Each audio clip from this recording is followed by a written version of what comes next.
अभिनंदन करती हूँ आप सभी की श्रद्धा का, अनुमोदन आप सभी के सुंदर भावों का और धन्यवाद आप सभी के आगमन का शुक्रिया अदा करती हूँ। आपने इस मंगल में सुबह में पुरुषार्थ किया, धर्म ऊर्जा से, धर्मांगन की ऊर्जा से स्वयं को जोड़ा। मंगल भाव है आपके लिए। धन के साथ साथ धर्म को भी आप अपने जीवन में बैलेंस करें। संसार के साथ साथ अध्यात्म को भी अपने स्थान में, जीवन में स्थान दें, ये बहुत जरूरी है।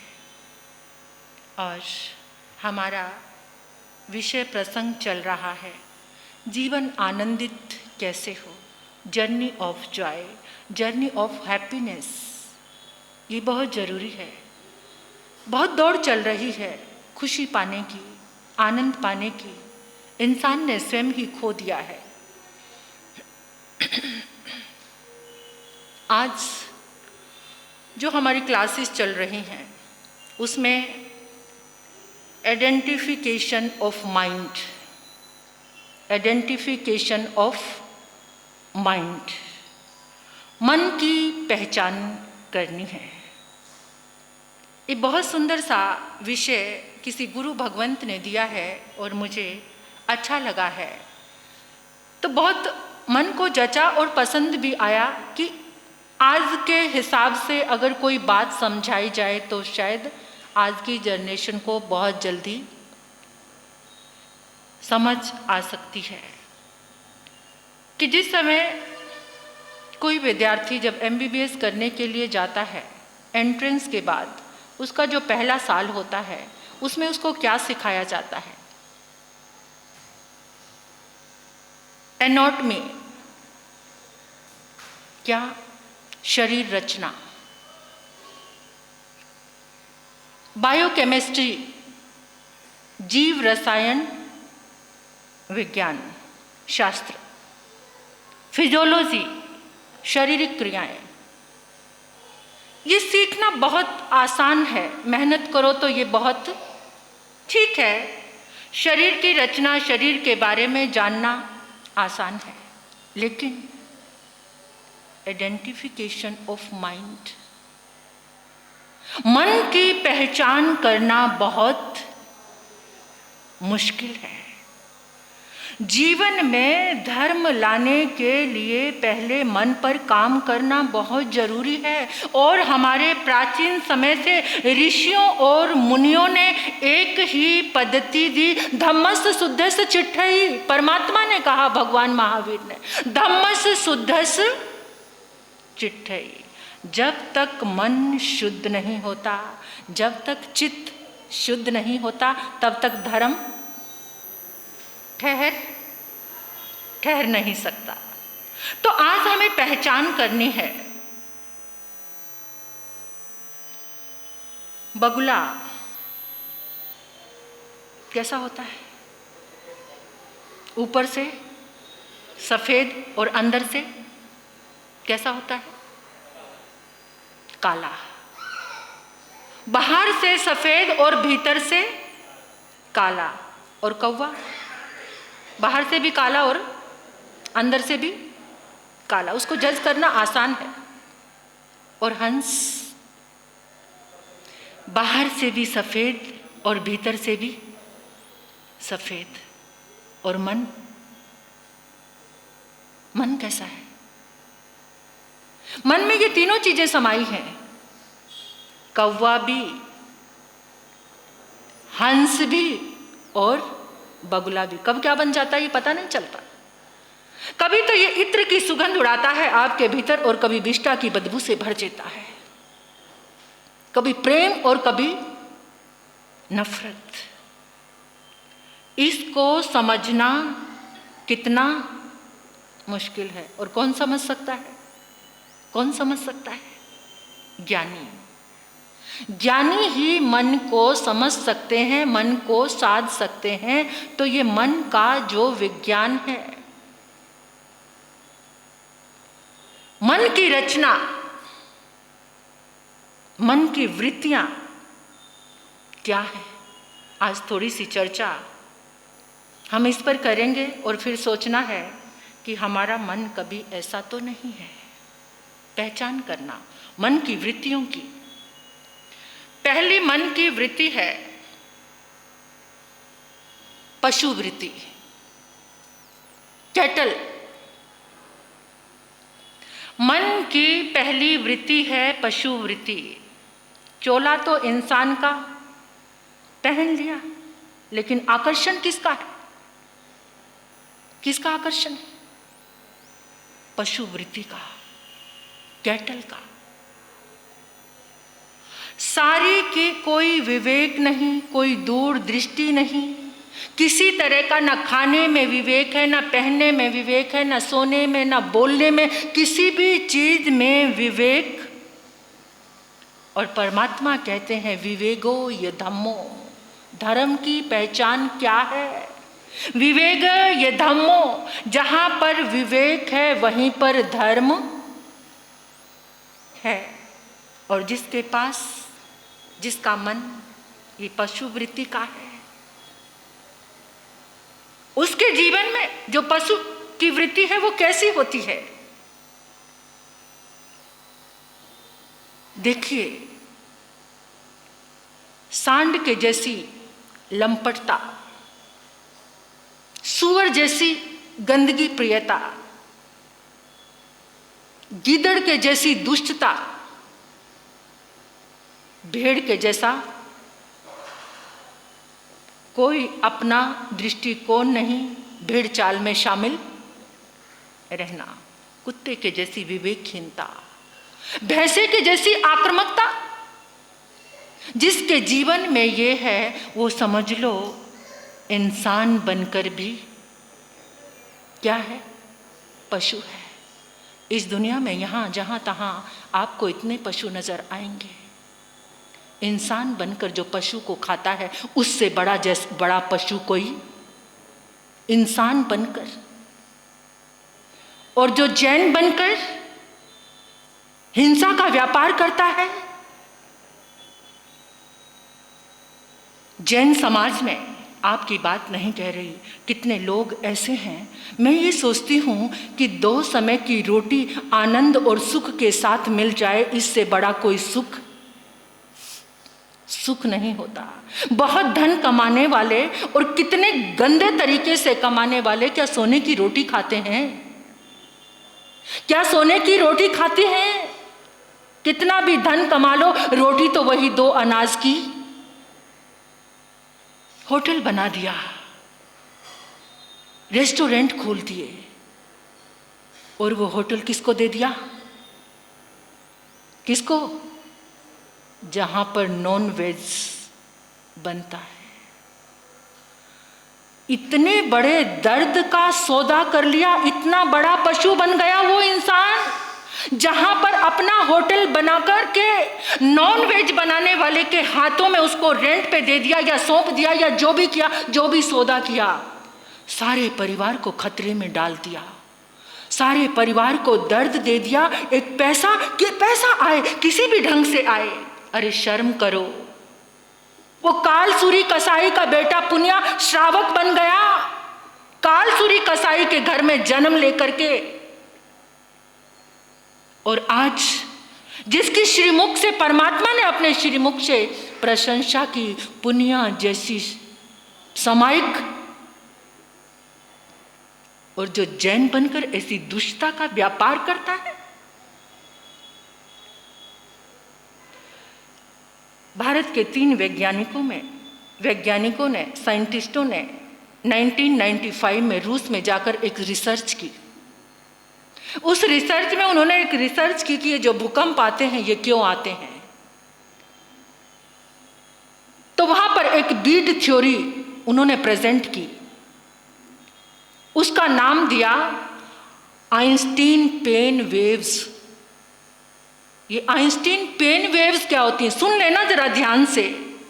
अरे कब आंखें बंद हो जाएंगी? इस हिंसा का व्यापार करना छोड़ो। जैन बनकर दर्द होता है, मुझे पीड़ा होती है बहुत ज्यादा जब मैं कभी ये बात सुनती हूं कि जैन बनकर ऐसे काम कर रहे हैं जिसको महावीर का धर्म मिला हो। वो भटक जाए उससे बड़ा पाप और उससे बड़ा पशु इस दुनिया में कोई नहीं है। पशु को तो फिर भी भगवान की तरफ से एक आज्ञा मिली हुई है, उसका कोई और भोजन नहीं है, लेकिन इंसान के पास तो इतना कुछ सजा हुआ है। और आज का इंसान क्या तर्क दे देता है। पिछले साल की बात, एक बच्चे ने आकर कहा कि महाराज साहब आप कहते हो कि अन्न में भी जीव हैं, अन्न को, गेहूं को, चावल को खाना और मांस को खाना एक ही तो बात है। अरे जब तुम चावल पकाते हो उसमें खुशबू उठती है और जब मांस पकाते हो वो एक जैसा कैसा? क्या चावल के अंदर से कोई खून निकलता है? जिस जीव को मारते हो 10 प्राणों वाला, उसके अंदर से आज के बच्चे आकर ऐसी बात करते हैं मुझसे और फिर अपनी बात के आर्ग्यूमेंट, तर्क पर तर्क देते रहते हैं कि जब वनस्पति में भी जीव है तो उसको क्यों खाते हो, उसमें भी तो पाप है। फिर अंडे को खा लिया तो क्या हो गया? जैन समाज के बच्चे ने कहा मुझे ये बात पिछली बार जालना में। क्या एजुकेशन मिल रही है, क्या संस्कार मिल रहे हैं। और तब तो मेरी आंखें नम हो जाती हैं शर्म से जब मैं ये सुनती हूं कि जैन समाज के लोग होटल बनाकर ऐसे ऐसे लोगों को दे रहे हैं जहां पर मांस परोसा जाता है। आज सुबह से गली में गई थी, मैं कितनी देर आकर रोई हूं आपको पता नहीं। मेरी बात शायद पूरे इस हैदराबाद में जा सकती है। मैं पूरे हैदराबाद के संघ से एक निवेदन करना चाहती हूँ, क्या किसी के अंदर कोई पावर नहीं इस चातुर्मास में जीवों का रक्षण करने के लिए? बात करने जा रही हूँ मैं कि भूकंप क्यों आते हैं, क्यों आते हैं? जहां जब जीवों की बहुत ज्यादा समूह का समूह जब हिंसा होती है, उनके अंदर से जो दर्द निकला, कोई भी मरना नहीं चाहता। ये चीची चीची मुझे सुबह सुबह सुनाई देती है, यहां पर सुनाई देती। कितनी देर रोऊंगी, मैं मजबूर हूं। रोना आता है मुझे उन जीवों की वेदना देखकर। आप लोग कुछ नहीं कर सकते, इतने पावरफुल लोग हैं किसी को बचाने के लिए। मैंने सुना था कि गवर्नमेंट ने भी एक आदेश दिया है कि धर्म स्थान के नजदीक कोई बुच्चड़ खाना, फिर आप अपनी पावर का प्रयोग नहीं करते। आइंस्टीन पेंट वेव, एक ऐसी वेव, ऐसी तरंगे निकलती हैं जब जीवों को मारा जाता है, वो पूरे के पूरे ब्रह्मांड में फैलती हैं। आइंस्टीन जो साइंटिस्ट हुए, उनका नाम सुना है? उनके नाम से पेन, दर्द भरी वेव्स, तरंगे, दर्द से भरी तरंगे, उनको नाम दिया आइंस्टीन पेन वेव, क्योंकि आइंस्टीन उस पर काम करना चाहते थे पर वो नहीं कर पाए, उसकी खोज नहीं कर पाए। लेकिन बाद में इन 3 वैज्ञानिकों ने खोज की जो भारत के ही हैं, मदन मोहन बजाज, इब्राहिम, प्रोफेसर विजय राज, इन तीनों ने रिसर्च की 1995 में, और एक कारण पता चला कि ये जो भूकंप आते हैं, इस भूकंप का कारण कोई और नहीं है, ये सुनामी लहरें, ये समुद्री तूफान, ये बादल फटते हैं, इसका कारण कोई और नहीं है, इन मूक पशुओं की दर्द से भरी हुई आहें हैं। जहां पर जितने ज्यादा पशु मारे जाते हैं वहां पर वो तरंगे, और उन तरंगों से इस धरती में, क्योंकि जब अर्थ क्रस्ट होता है तो रोडोन नाम की एक गैस रिलीज होती है, और जब वो गैस रिलीज होती है वो धरती में जाती है तो क्या करती है? धरती की प्लेट हिलती है। क्या? उस गैस से धरती की प्लेट हिलती है। जब धरती की प्लेट वो एक दूसरे से जब टकराती है तो भूकंप फट जाती है, वो धरती, भूकंप आते हैं। एक बुच्चड़ खाने से इतनी ज्यादा वेव्स निकलती हैं, 1040 वॉट की, किलोवाट की ऐसी तरंगे निकलती हैं जो पूरी पृथ्वी का नाश कर सकती हैं। ये तो इस धर्म के कारण ये धरती बची हुई है। आपको पता है, जो सहारा का रेगिस्तान ये बात समझाना चाहती हूँ मैं, समझना बहुत जरूरी है और अपने दृष्टिकोण को बदलना।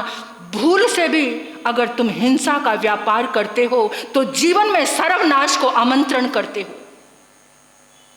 भूल से भी तुम्हें ज्ञान प्राप्त हुआ है, कितनी पीढ़ियों को खिलाओगे इस पाप की कमाई को, हिंसा की कमाई को? कितनी पीढ़ियों को?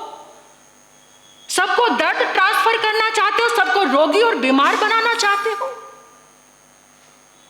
कितना दर्द ट्रांसफर करोगे? कितना? ये लालच, ये लोलुपता, ये कामुकता तबाह कर देती है जीवन को। ये मन की वृत्ति, पशु वृत्ति। सहारा का रेगिस्तान ऐसे रेगिस्तान नहीं बना, वहां कभी जनजीवन आबाद था। राजा को शिकार करने का शौक लग गया। यथा राजा तथा प्रजा। प्रजा भी पीछे पीछे सारे जीवों को मार डाला। जितने जंगल में जीव थे कोई नहीं बचा। धीरे धीरे धरती की प्लेट खिसकने लगी, भूकंप आ गए, तूफान आ गए। सारा जनजीवन आज वो जाना जाता है सहारा का रेगिस्तान। कुछ साल पहले, 10 साल पहले, 9 साल पहले नेपाल में बहुत बड़ा भूकंप आया था। बहुत बड़ा, पूरा नेपाल, बहुत सारे हिस्से तबाह हो गए थे। कारण था पता क्या है? जब साइंटिस्टों ने खोज की, नेपाल में एक फेस्टिवल आता है, गड़ी माही बोलते हैं उसको। भैंसों की बलि दी जाती है। भैंसों की, भैंसे होते हैं ना, बहुत बड़ी मात्रा में उनकी बलि दी जाती है। कोई मरना चाहता है, अपनी उंगली में एक चीरा लगाकर देखो जरा। जो दिन रात गर्दन काटते हैं ना पशुओं की, वो अपने बच्चे की अपनी उंगली में एक चीरा लगाकर तो देखें, तब जाने उनका दिल कितना है।